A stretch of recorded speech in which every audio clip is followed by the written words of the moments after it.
and incumbent House members' local knowledge of communities of interest may be considered. When the information is uploaded to the Maptitude program, and again, that's on the computer here at the General Assembly. The chair's informed that there was actually some more elections entered into the system, and so the elections that you see in your stat pack are ultimately the elections that were actually in the Maptitude system as those districts were drawn by Mr. Springhetti. Members, as we well know, the North Carolina Supreme Court, as well as the United States Supreme Court, have both held that election contest data may be considered in the drawing of the districts. Accordingly, the election contest data that we considered strongly informed the construction of districts across the plan, and again, racial data was not used. House members provided input regarding local knowledge of district areas as well as communities of interest. No members in this State House plan who are running for re-election to the North Carolina House of Representatives are double bunked. Incumbency was not considered, of course, for those members who have announced that they're either retiring from the House or running for another office. By way of example, Representatives Kristen Baker and Wesley Harris are technically double bunked with another incumbent in this plan. However, both have announced publicly that they're not running again. And as such, their incumbency was not considered in formulating the plan. Members, as to the issue of racial data, we know that the Supreme Court, U.S. Supreme Court has said that the predominant use of race to draw districts violates the 14th Amendment of the United States Constitution, unless so doing serves a compelling governmental interest. The U.S. Supreme Court has assumed but hasn't squarely decided that Section 2 of the Voting Rights Act can serve a compelling interest to use race to draw districts if race-based choices are narrowly tailored to Section 2 compliance.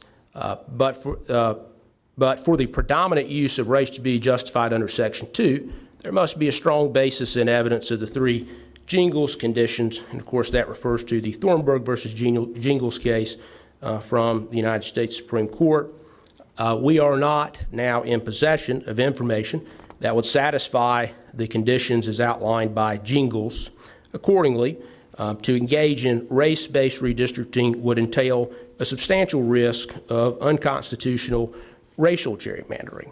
As we know, the findings of the courts in the Cooper and Covington cases, both relatively recent cases in North Carolina dealing with redistricting, extensive expert testimony offered in those two cases, other expert reports reviewed by the legislature in prior redistricting sessions, all demonstrate that nowhere in North Carolina can anyone provide evidence of the three Jingles conditions. We know that we have received at least one letter essentially threatening a lawsuit and criticizing the body for not using race to draw districts. This was the letter from the Southern Coalition for Justice. So because of prior requests by Democratic members of this body, and given the letter that we received from the Southern Coalition of Social Justice, the chair will now direct legislative analysis staff that the racial statistics for the proposed districts be published and released. Again, I want to emphasize that racial data and statistics were not available to the map drawer or any legislative leaders or legislators who have been involved in reviewing our proposed districts. Members, as to the schedule of this committee, I anticipate that we'll meet here Monday at 3 o'clock. The Senate committee will likely take up the Senate and congressional map on Monday morning, so their committee will be before ours.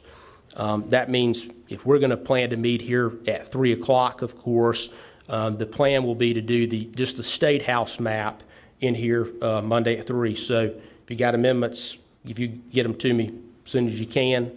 And in any event, we want to try to set a deadline of 2 hours before the committee starts. And obviously, I'm glad to talk to the members of the committee if we want to change the deadline around. But the goal of that, of course, is so that as sometimes has happened in the past, and it's not the fault of any member, it's just these folks behind me here have a lot going on, and they're getting amendment requests from the Senate and the House. And so if we have a 3 o'clock committee meeting and I'm receiving amendments up until 3 o'clock, we're not going to be able to start at 3 o'clock.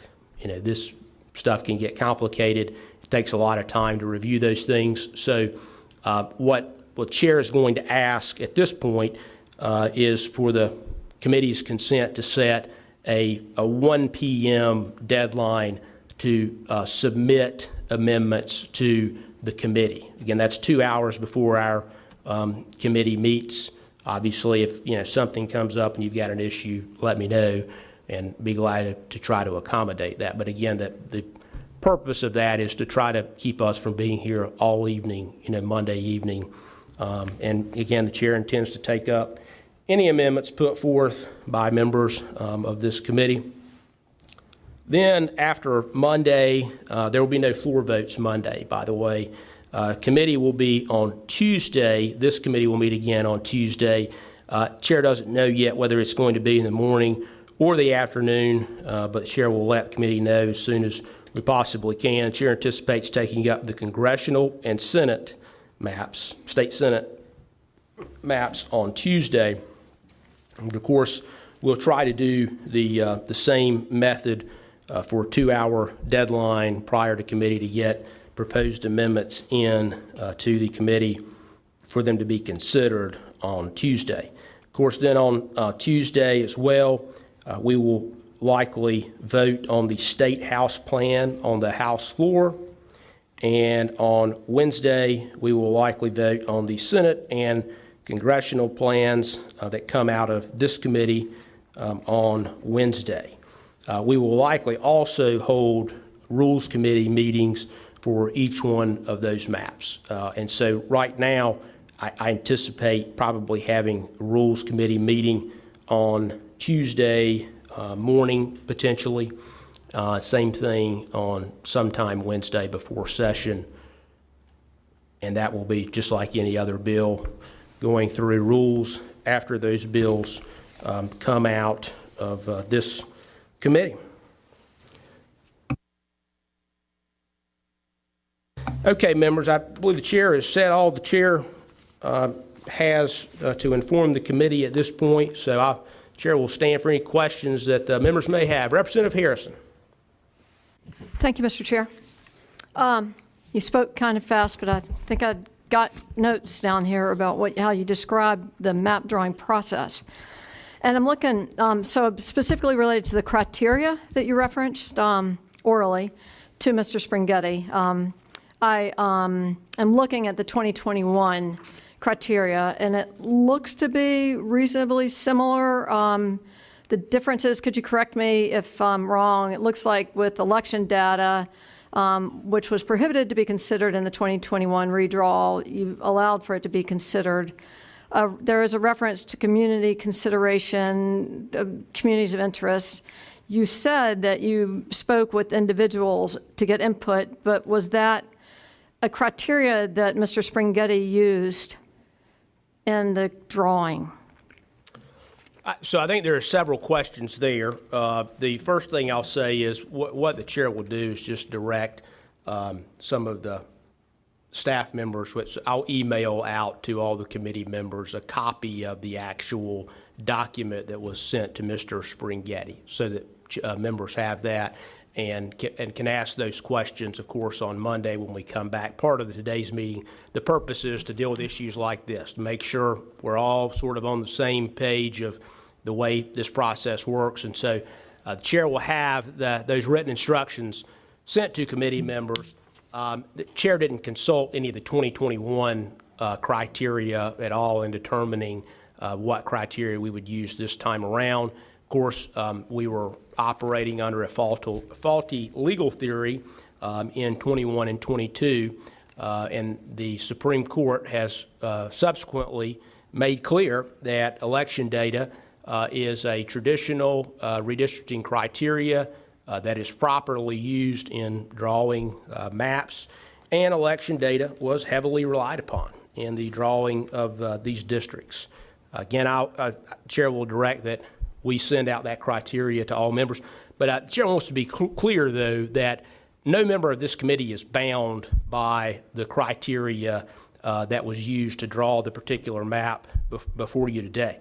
So, Representative Harrison, if you decide you disagree with that criteria, you can draw it whichever way you see fit.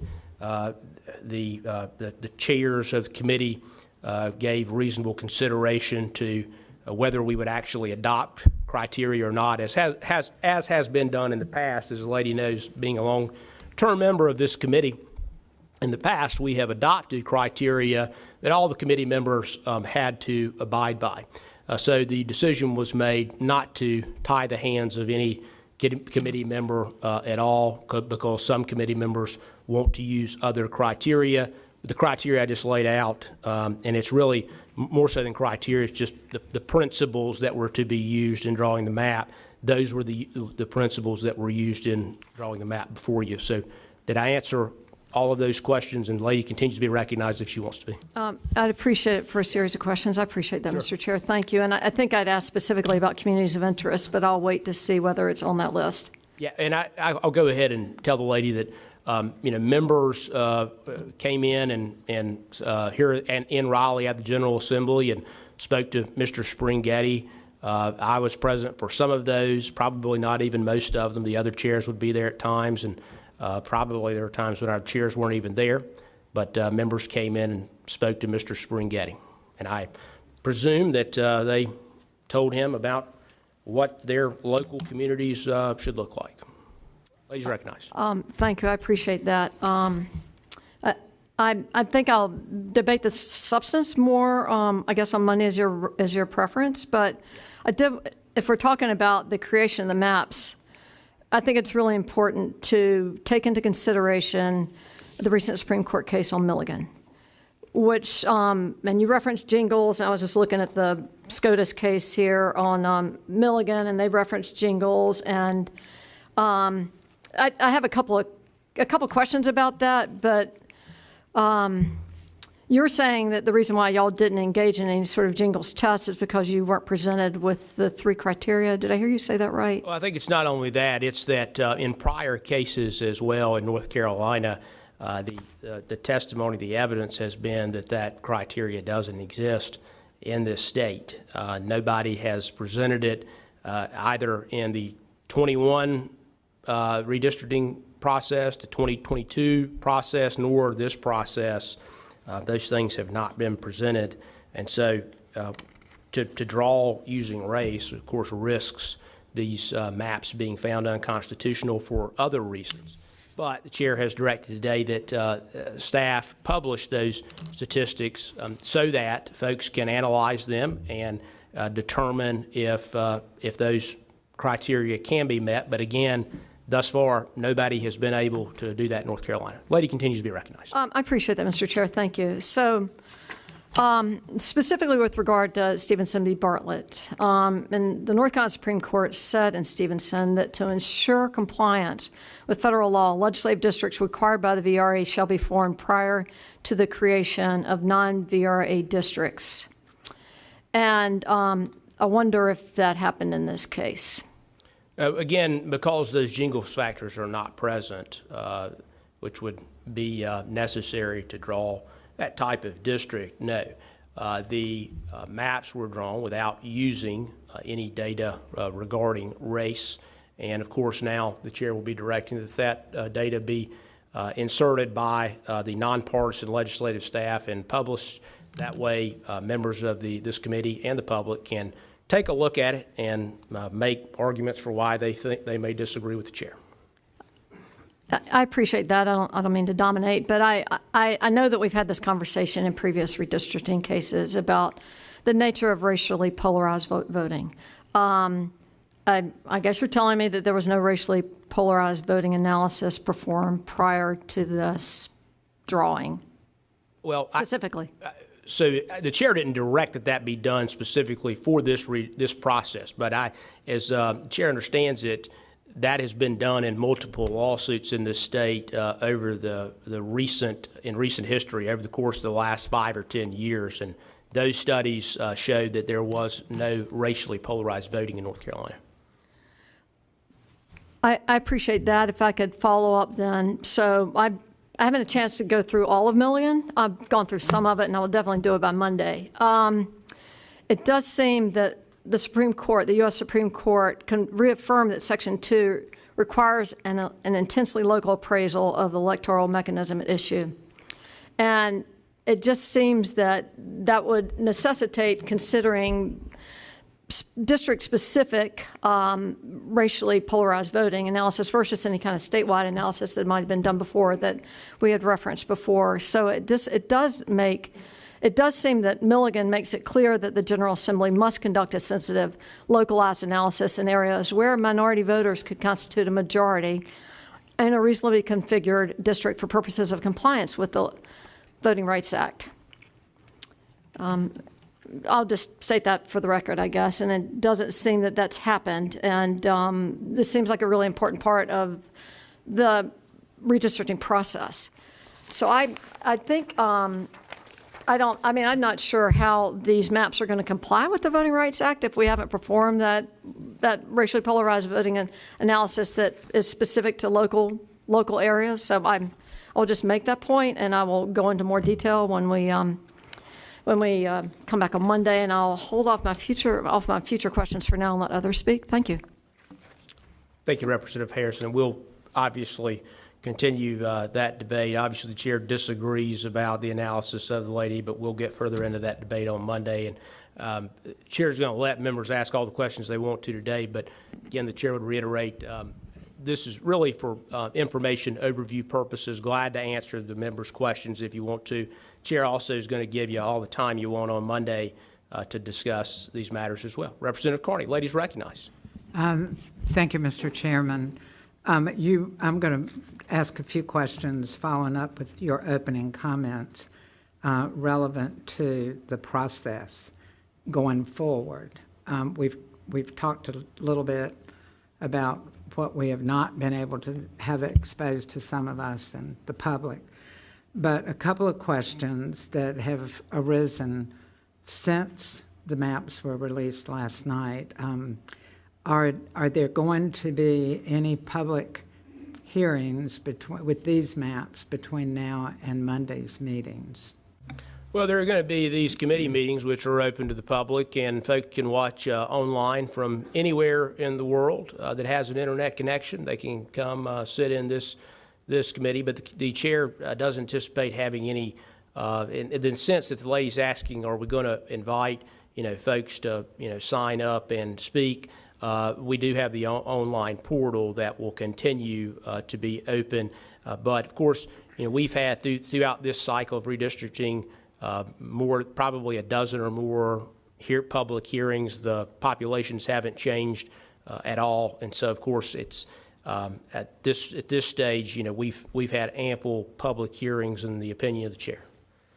Thank you, and again, I'm emphasizing that these are questions people have been asking me and other members, and we're asking you to just say, it's those that are listening, pass the word. There won't be any public hearings other than what will be online. And so to that end, I think I heard you say that they can offer input through the portal, as some have done so far, their comments and questions. That's right. Yeah, we've had many comments on the online portal, and that will continue to remain open. Okay, so when we meet next week and we go over the maps, will there be an option for people thinking of traveling here to ask questions or make comments? Will there be public comments held at those times? No, the chair will not be taking, this committee won't be taking up public comment at the committee meetings themselves. Those meetings will be for the members of this committee, and the same thing in rules for the members of the committee to debate those matters. And obviously the members of this committee have heard from members of the public, as the lady said she has, and are able to come in and ask those questions and debate those matters. And then I just have one follow-up. These are all semantics with process going forward.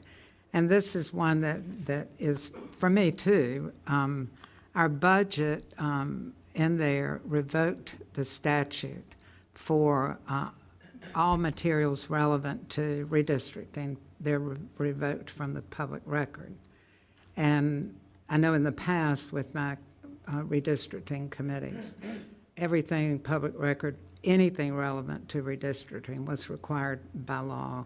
And now is that the case that going forward, any information that we receive in relevance to redistricting, is that required? Is there a public records request required? So the lady asked about the budget change regarding public records and redistricting, and what was done in that bill was to make North Carolina, like many other states across the country, to allow for a principle of the common law and principles of the founding fathers of this country regarding the speech and debate clause in the U.S. Constitution that we have a similar provision in North Carolina. It allows for legislative privilege. It allows for frank discussion among members. The same thing applies to members of Congress and their records as well.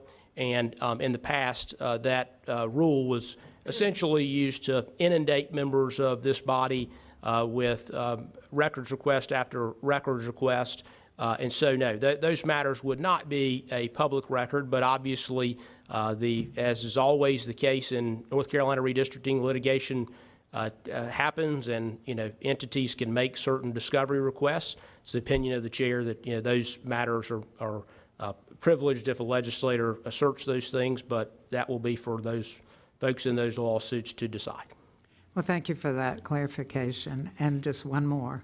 So what are we going to be having some record, preserving the record from this redistricting process? So this committee, of course, is recorded, and all of that will continue to be maintained.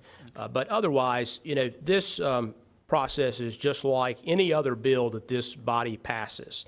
And the prior change in the law that Lady recommended, it also made it, not in addition to making it like many other states and like the U.S. Congress has it, it also made it like every other bill that we do in this body. And that common law right to legislative privilege still exists.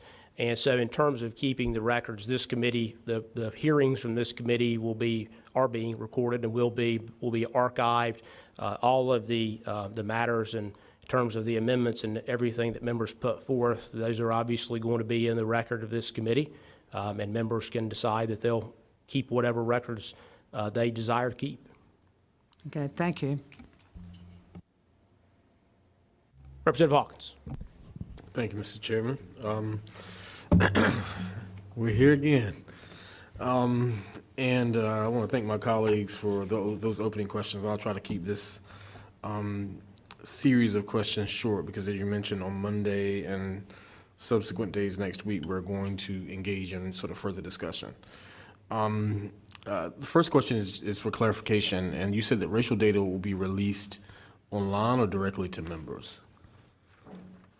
I think we can have that released online and to members, if that's what the committee members desire. But I think unless there's objection, the chair would just say release that online on the committee's website, like all of our other documents. The chair will do that. Just put them online on the committee website whenever you get those.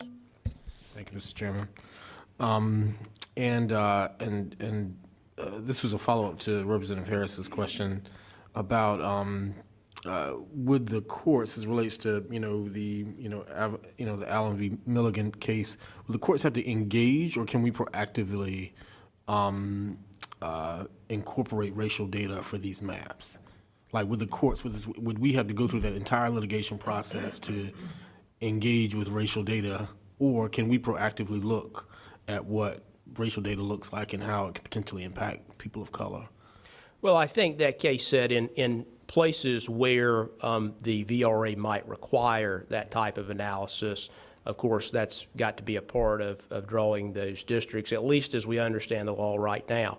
And I think folks who have read many of those cases, it's almost Calvin ball, like the rules are constantly changing, and so the best that we can tell right now With the evidence that we have in prior cases, at least from what I've read, there's not sufficient evidence for us to engage in the use of using those racial statistics to draw maps. But again, that's part of the process of allowing that to be published by the committee, so that folks, if they feel differently, can obviously put that forth to this committee, and we would respond accordingly. Okay. Thank you, Mr. Chairman.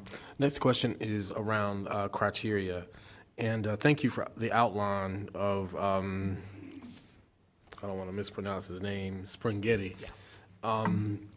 And sort of what was shared with him, and then the subsequent, I guess, release. But what priority did you give, or did he give, to setting those criteria? Like, what did he rank more, more than the other as it relates to those? That's just important for us as committee members to know as we're analyzing these maps, because we sort of are treating them all as the same right now, but it'd be good to know what he was thinking. Well, as the gentleman knows, some of those criteria have to be complied with. For example, the population requirements, they have to be contiguous. They have to be drawn within county groupings under Stevenson versus Bartlett. So in that sense, those are priority one matters, because you have to do that. The law requires us to do those things.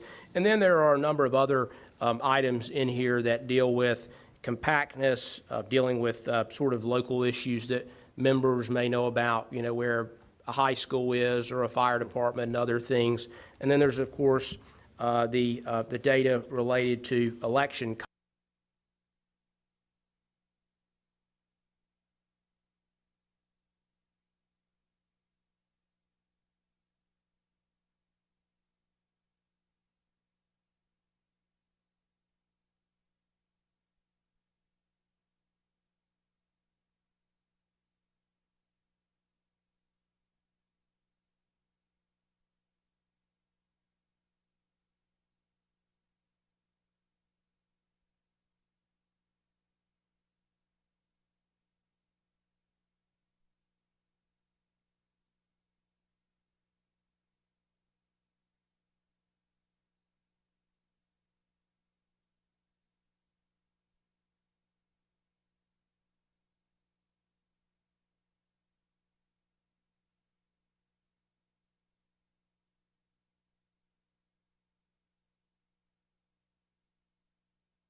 That seems like a case for at least reviewing what was drawn in 2022 and considering that sort of moving forward, right, as a map, especially if you're into supermajorities, that would be something that you wouldn't necessarily want to change and seem something that worked out. The question is that was it the goal in these maps to draw a permanent super majority when we already had one? So the answer is no, that was not a goal at all in drawing these maps. In fact, it's my opinion that it's not possible to draw a permanent supermajority anyway with the other redistricting criteria that we have in the state. For example, North Carolina has, in my opinion, the most anti-gerrymandering provision in the country, and that is the whole county provision in our state constitution. That for many years wasn't enforced because the differences in federal law, and of course that was the Stevenson and Bartlett case. But the net result of that is you don't see a lot of the crazy squiggly lines that are drawn across these maps, but really more importantly than that, it really tamps down in a really more natural way the ability for any map maker to go in here and try to draw these districts with any political goal in mind. And so I can tell you there was no number or threshold that the members were trying to get to in working on this map. Gentleman continues to be recognized. No, thank you. I've exhausted my questions right now, Mr. Chairman. Thanks, sir. Representative Jones. Gentleman's recognized. Good morning, Mr. Hall. Good morning. I'm kind of new at this, but I'm going to do my best to try to be succinct. The first thing I wanted to know was, I think I heard you say that you gave Mr. Springhetti some instructions. Oh, I don't know about you, but someone gave him some instructions as to how he was to do his work. And were they in writing, the instructions? Yes, those were in writing. They were sent to him via email. And as I said, I'm going to direct that my staff send out a copy of those instructions that were sent to him. Okay, I thought that's probably what you were saying, and that's good. Second question would be, beyond those instructions, was he given any other instructions, verbally, orally, by anyone else, as far as you know? Well, I know he met here in North Carolina, here at the Legislative Building. And again, both parties, Democrats and Republicans, have a room that they can go in and work on these maps here at the Legislative Complex. So Mr. Springhetti came down and he met with members, and so those members obviously, again, in my example earlier, they might think given high school needed to be in one district or the other. So, that again, that's the members' local knowledge that is a part of the principles that we sent Mr. Springhetti. So I don't think anything that was outside of the written principles in those instructions were used in drawing the districts. My next question is, and maybe this wouldn't be possible at this point, but is Mr. Springhetti going to be available to any of us in the process where it stands now? Is there any question? I don't know that off the top of my head. I would imagine probably not. This is, of course, a bill that I have filed along with the other chairs. So, it's our burden to carry that bill forth. And that's just like any other bill. And folks sometimes forget that this is another committee of this body. The bills that we file in this committee are, frankly, just like other bills. And as I'm sure the gentleman's done before, you talk to folks outside the building, experts in a given area when you're working on a bill, and you work with legislative staff to formulate that bill, and then you file it. You got to be the one to go to committee and argue for it and try to convince your members. But no, I don't anticipate Mr. Springhetti being here for the committee. Okay. My next question is, if I can be recognized for my series. Gentleman's recognized. Yeah, thank you. Was Mr. Springhetti given any, I guess, for lack of a better word, political instructions? partisan political. Yeah, so as I said earlier, he relied heavily on election contest result data, and obviously he would have spoken to the members who came in to meet with him, and I'm sure some of them would prefer their district to be one way or the other, and so yeah, he certainly used election data results, as has been used for 250 years, in this country and in this state until 2019, when there was an erroneous, turns out, decision made by a court. Gentleman's recognized. Next question I have is this, that if I'll make a little statement before I ask this question. The congressional districts went from 7-7 to 11-3 or 10-3-1, depending on which you select. So that's a dramatic shift.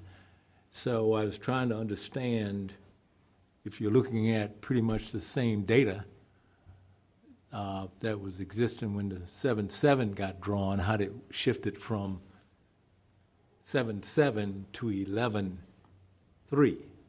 And that's why my question really is to hone in on what Mr. Springhetti had in hand and what his directives were to make that dramatic a shift on the congressional district, the 14 congressional districts. Okay, and so to be clear, Mr. Springhetti helped us with the state house map and not the congressional map at all. Okay. Yeah, so, but to answer your question, though, the Senate, of course, has filed a couple of congressional maps, and the chairs on this committee and our House leadership have worked with the Senate chairs and Senate leadership on crafting congressional maps. But the Senate largely, in terms of the actual drawing of it, they drew, but we went back and forth with them on the various changes that we wanted to make, just like any other bill when we're dealing with a House and Senate matter. And of course, those discussions are still ongoing. But what the chair anticipates is, obviously, one of the bodies has to take up the congressional map first. And rather than on our side taking it up and sending it over to them, they're going to take it up and send it to us. And that's largely a function of the state house map takes much more time to draw and deal with than the state Senate map does. State house map, if you think, as the gentleman knows from Wake County, you got 13 districts in one county you have to draw. Same thing in Mecklenburg, other parts of the map, you've got to spend a lot of time drawing. And in the Senate, they don't have that problem. Much of their map is made up of the county groupings, so they don't even really have to change. And then because of the size of those districts and just the number, the reduced number compared to us, doesn't take as much time. So that's why they're going to take up the congressional map first. But and I'll let them, answer those questions, and along with myself, whenever those congressional maps come in here. But in terms of a goal for how many folks get elected, as is always the case in these matters, the electoral environment's constantly changing. And what may have happened in 2020 or 2022 may not happen in 2024. And we've seen that in a number of parts of this state that used to vote for one party, and then they started voting for the other party, and vice versa. So I think the belief that really that these things can be drawn to sort of lock in any sort of number over the course of a decade, it sort of belies history and what really happens, especially in the long term. So there's no goal to elect a certain number of members from one party over the other. But anyway, I probably went further than the gentleman's question, but the gentleman continues to be recognized. Okay. I think, Mr. Hall, I might be done for now, and I appreciate the time. Thank you. I saw Representative Harrison first. I'll come to you in a minute, Representative Carney. Representative Harrison. Thank you, Mr. Chair. If I could follow up on a couple of points raised by my colleagues, I would appreciate it, but a couple of points and questions. So in the criteria that you referenced that you directed Mr. Springhetti to use in drawing these maps, there was a requirement or a request to limit the number of municipal and VTD splits, if I heard you correctly. And it may be in the draft bill, and I just haven't seen it yet, but do we know what that number is? As I understand it, in the state house map, there are only 6 VTDs split across the entire map, which is fewer than 2022, which is the current map. Thank you. Do we know about the municipality aspect? It may be in your stat pack in here, and of course, you served on this committee a long time, so you understand that stat pack can be misleading at first because there are a number of cities and towns that have to be split because of their population. There are a number of cities and towns that have ETJ districts that were annexed that make it impossible to keep them completely together. So those are on those numbers. That's what I anticipate presenting on Monday. But I think those numbers are already in that stat pack. But again, I'll go through them and try to analyze those for the lady. I appreciate that. Thank you. A follow-up on another point raised by Representative Hawkins about the nature of these seemingly less than compact urban House districts. And I'm just wondering, in the past, we've been pretty public about which compactness scores we used. Can you tell us which ones we used in the drawing of this map? So we didn't use any sort of traditional measurement in measuring the compactness of the districts. And as the lady will see in the written instructions that were sent to the map drawer, it was more so a sense of just taking reasonable measures to make them just visually reasonably compact, because at some point in my experience with the compactness scores, you sort of reach a point of diminishing returns, and it's not necessarily the case that one district that has a compactness score better than the other is necessarily a better district because of the other concerns that we deal with in a district, including trying to keep cities, counties, towns whole. So again, Chair would just say that I know the lady mentioned some of the urban areas, but and again, I'm not presenting on the actual map itself today, but I think only a couple of VTDs in those urban areas are split, and some of them are oddly shaped. That is, the VTD is oddly shaped, and as you know, if you don't want to split VTDs, you got to deal with those weird shapes sometimes in the maps. So again, I'll speak more specifically to that on Monday. Ladies recognized. Thank you, Mr. Chair. So I heard you say earlier that part of the reason why y'all didn't feel compelled to hold more public hearings was that the population hasn't changed much. And I'm just wondering, it sort of begs the question, why are we drawing new maps in the House? And first of all, we have a constitutional prohibition on mid-decadal drawing unless ordered by court. And I'm just actually wondering why we actually are considering new House maps right now. Well, of course, I understand the lady's point, but the North Carolina Supreme Court would disagree with the mid-decade redrawing argument. Of course, they've told us that we can redraw all three of these maps. But the reason why, and we were here for all of those draws, is they were all drawn under a faulty legal theory, and that was that essentially political or election contest data could not be used when, in fact, nothing in the Constitution says anything of the sort. And this state has, that's been a traditional redistricting criteria in this state for 250 years. So, ultimately the maps in 21 and 22 are not what this body would have passed without those incorrect court decisions. And so now that the court of last resort in North Carolina has made clear what the law is, this body can't go back in time, obviously, and we've got different members now. So, of course, we'll try to do the best we can with the law being clarified now. We'll draw these maps. Please recognize. I appreciate that.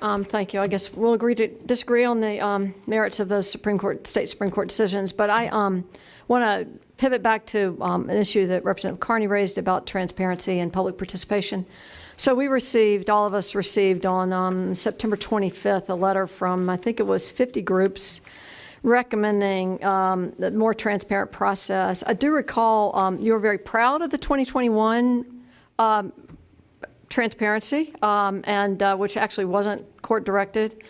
And I'm just looking through a lot of the comments that were made in the letter, and then having attended the public hearings, one of the public hearings, and then watched the others on the on live streamed, and then reading through the hundreds of public comments that we've received thus far, there was a real strong push for more public input, more opportunities for hearings around the state, pointing out that in 2011 we had 63, and then 2021 we had the 14 congressional districts, and this time around we only had 3.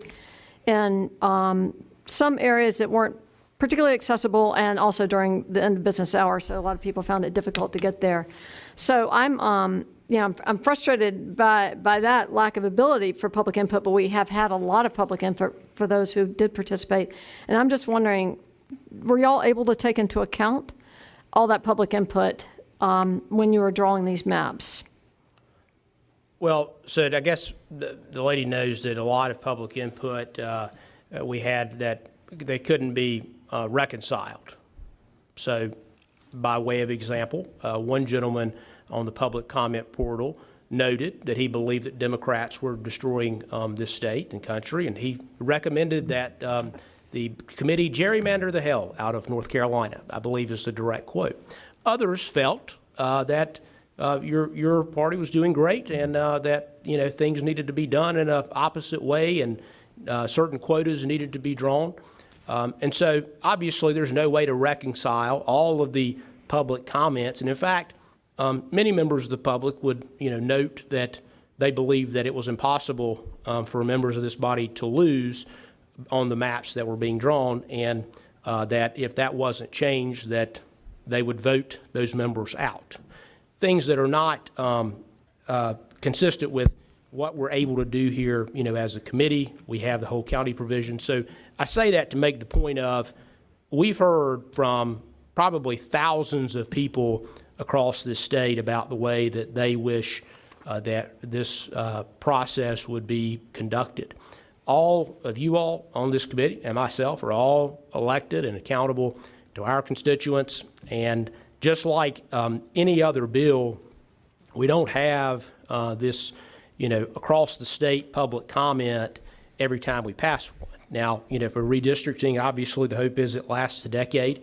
But the same thing is the case with a budget. We hope the money that's being spent in the budget for various parts of the state goes on to provide help and support for given places across the state over a decade. And, of course, we don't have public comments across the state because, as our state constitution lays out, the members of this body are elected to come and make the votes on this case. So, yet was public comment considered? Yes, certainly was. We heard from those folks. I've gone through and read a lot of the public comments online, as I'm sure other members of this committee have. But at the end of the day, it's impossible to make every person happy who made a public comment. So all we can do is absorb the things that we hear and put that forth in drawing the maps, and that's what I believe we have done. Lady continues to be recognized. I appreciate that, and actually I read that gentleman's comment, and I think he used stronger language. But I did want to point out that from what I can glean from all the comments that I heard and read online, that 90% asked for more public participation, more transparency. The fact that we aren't actually even having hearings on maps after they're drawn does seem like a real shortcoming. And I will just point out they also asked us to avoid gerrymandering, and that seemed to be, and to enact an independent redistricting commission, which I realize this body's not going to do right now. But I do think we ought to take into account the public goes to a lot of trouble, at least especially those who come and participate, to think about what they're saying. And I do think this process could have been much more transparent, with all due respect. I did want to just make one comment on, if I could get my notes here, on the comment you made about the 2019 decision. I do believe the North Carolina Supreme Court didn't say you couldn't partisan. They said that you couldn't partisan gerrymander, but I don't think they said you couldn't use partisan data, unless I'm misremembering that. But thank you.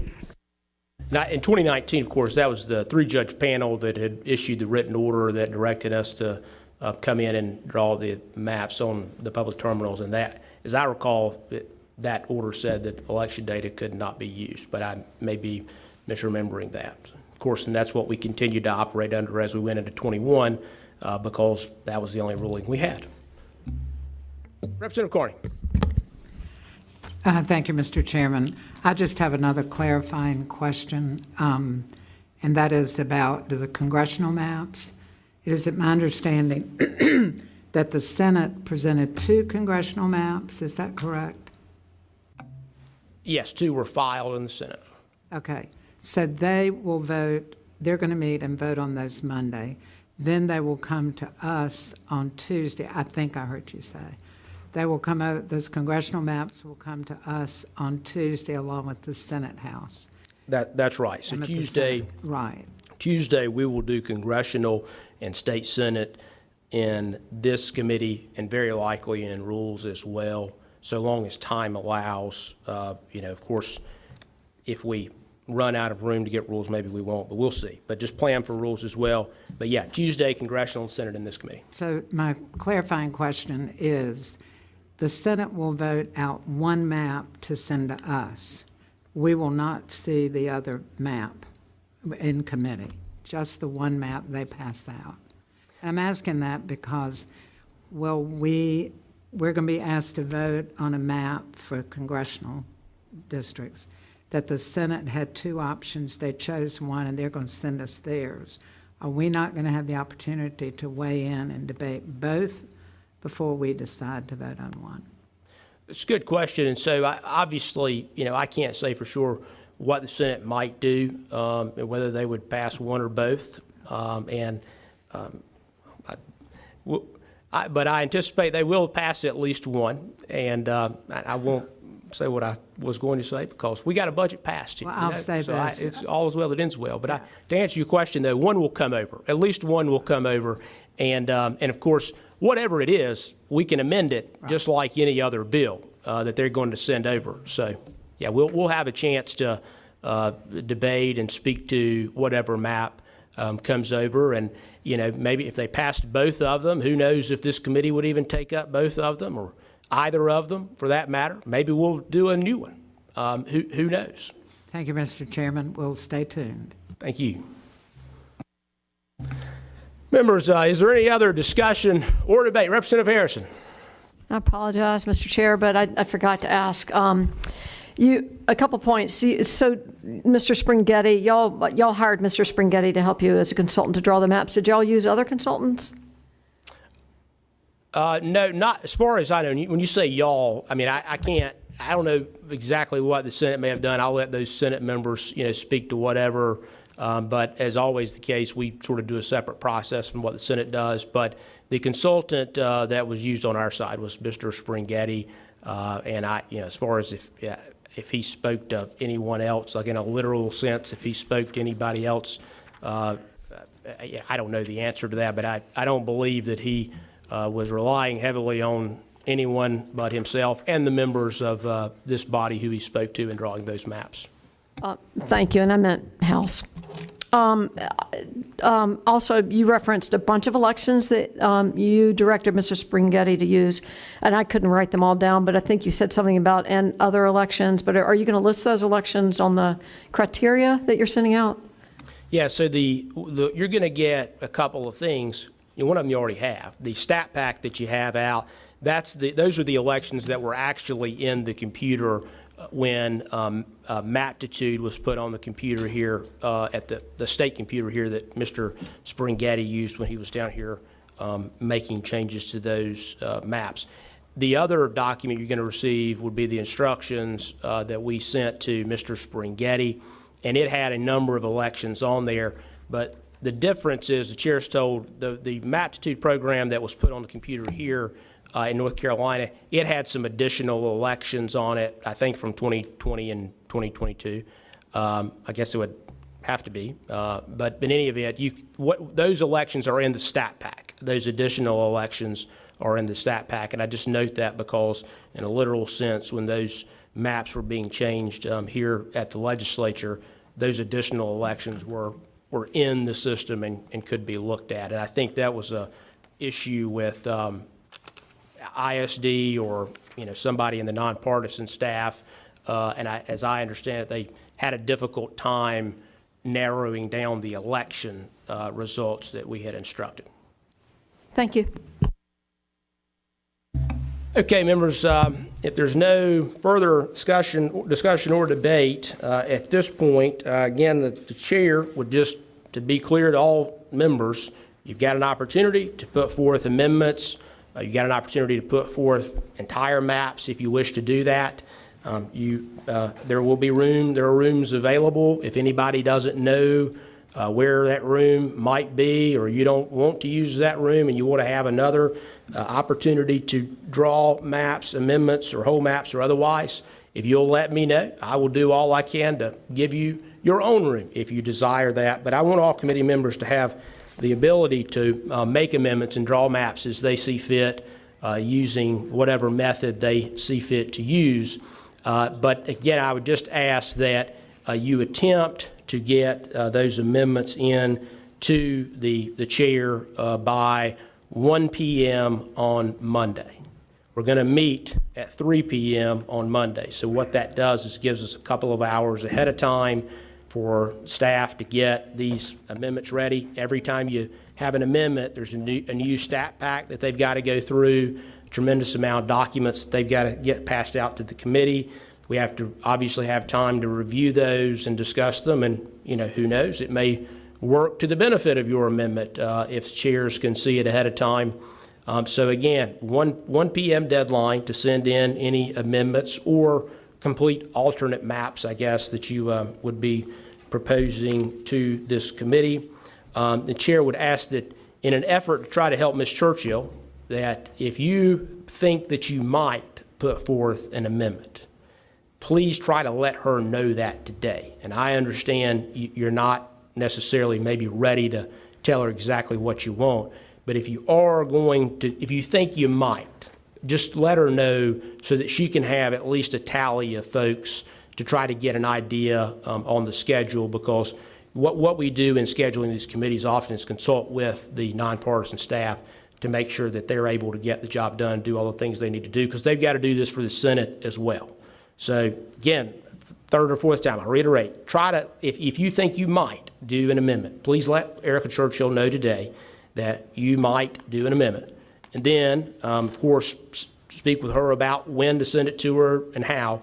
But whatever you do, just enter it in to send it to the chairs of the committee by 1 p.m. on Monday. And of course, we will meet at 3 p.m. on Monday. Chair will send out the various things that were directed to be sent out today to the committee members, and I imagine those things will be sent out today. Again, if you need help or assistance with a computer terminal to draw your own amendments, let the chair know that, or any of these chairs. We'll make it happen to where you can get a terminal. And again, I just note those terminals have already been open now for a couple of months, but my point is, if you don't like that terminal and you want to do it by yourself, let me know and we'll figure that out. So with that said, is there any other discussions, debates, or questions? Seeing none, the committee is now adjourned.